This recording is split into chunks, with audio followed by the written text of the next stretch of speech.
যেখানে রাজ্যের পুলিশ আমাদের সাথে থাকে না, যেখানে এখানে রাজ্যের মুখ্যমন্ত্রী একজন মহিলা তিনি আমাদের পাশে থাকেন না, সেখানে আমাদের রাজ্যের মা বোনেদের রাত দখলের দায়িত্ব নিতে হয়।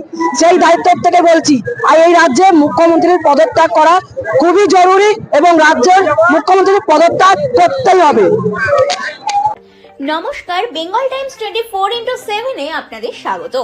পুজো উপলক্ষে বেঙ্গল টাইমস 24x7 নিয়ে এসেছে একটি বিশেষ অফার, যা আপনাদের ব্যবসাকে ঘরে বসে 100 গুণ বৃদ্ধি করতে সাহায্য করবে। তাই যে কোনো রকমের বিজ্ঞাপনের জন্য আপনারা যোগাযোগ করুন আমাদের সঙ্গে। Bengal Times 24x7।